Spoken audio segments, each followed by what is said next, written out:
Hello দর্শক, আসসালামু আলাইকুম। আজকে সকাল সকাল ঘুমতে উঠে দেখি গ্যাস একদমই নাই। তো খুবই কষ্টে এই যে ডিম আর আলু কোনো রকম সিদ্ধ করে নিলাম ভালোভাবে। দেখো ডিমগুলো সিদ্ধও হয় নাই, অনেক কষ্টে যতটুকু করছি অতটুকুই। দেখো ডিম আর আলু একসাথে সিদ্ধ করে নেওয়ার পর এটা কড়াইতে সামান্য পরিমাণে তেল গরম করে লবণ আর হলুদ দিয়ে ডিমটা হালকা ভেজে নিয়ে আলুটাও হালকা ভেজে নিলাম।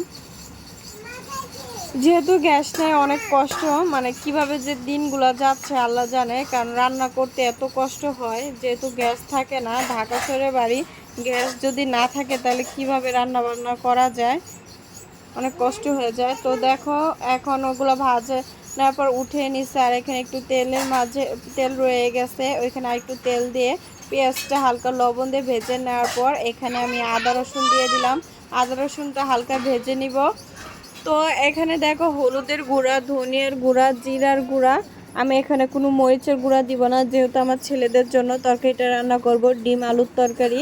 তাই আমি এখানে কোনো মরিচের গুঁড়া দিব না। দেখো মশলাটা এমনভাবে কষাইছি, দেখো ভাজা ভাজা হয়ে গেছে, মশলার উপরে তেল ভেসে উঠছে। তো দেখো আলুটা দিয়ে আরেকটু কষিয়ে নিব।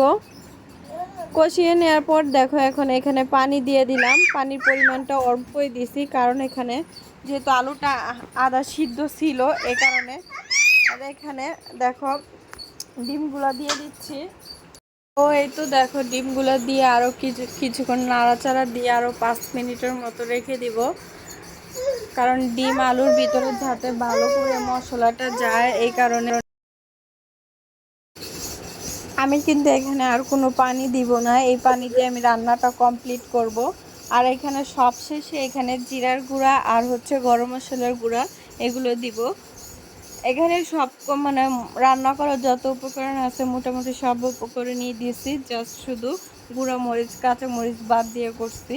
আমার ঘরে কাঁচামরিচ শেষ, অবশ্য কাঁচামরিচ থাকলে 2টা কাঁচামরিচ দিতাম, তবে গুঁড়া মরিচটা আমি এখানে দিইনি, যেহেতু আমার বাচ্চারা খাবে। এই তো দেখো আমি এখন জিরার গুঁড়া দিয়ে দিচ্ছি, আবার একটু গরম মশলার গুঁড়া দিয়ে দিলাম, 2টা একসাথে।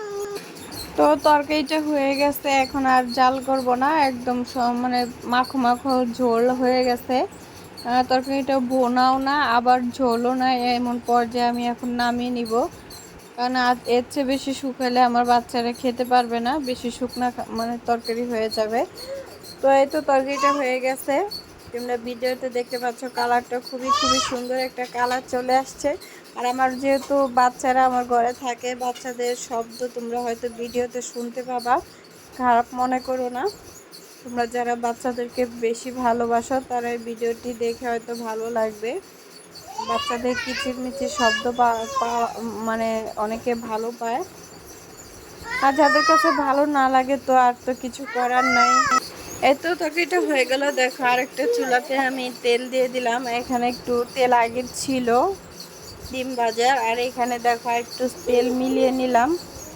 তো তেলটা গরম হয়ে গেছে, এখন শুকনো মরিচ, তারপরে রসুন কুচি, পেঁয়াজ এগুলো হালকা ভেজে নিব, কারণ আমি এখানে আলুর শাক ভাজি করব, মিষ্টি আলুর শাক। তো তোমরা কমেন্টে জানাবা মিষ্টি আলুর শাক মানে তোমাদের কাছে কেমন লাগে। আমার কাছে তো অনেক ভালো লাগে, বেশি ভালো লাগে চিংড়ি মাছ দিয়ে মিষ্টি আলু দিয়ে একটা ঝোল তরকারি রান্না করলে বেশি ভালো লাগে। তো এখানে যেহেতু আমার অল্প শাক ছিল তাই আমি একটু ভাজি করে নিচ্ছি। শুকনো মরিচটা দিলে শাক ভাজি থেকে একটা ঘ্রাণ আসে আর খেতে অনেকটা মজা লাগে আমার কাছে, এই কারণে শুকনো মরিচটা দেওয়া হচ্ছে। তো পেঁয়াজটা হালকা ভেজে নেওয়ার পরে তোমরা দেখতে পাচ্ছ আমি এখন শাকগুলো দিয়ে দেবো। শাকগুলো অনেক তাজা শাক ছিল। আর এখানে পরিমাণ মতো লবণ দিয়ে দিলাম, লবণটা দিলে শাকটা তাড়াতাড়ি মিলে যায়।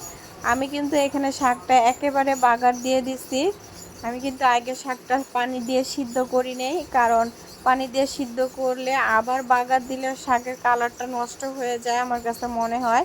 তাই আমি একেবারে শাকটা বাগার দিয়ে বসিয়ে দিছি।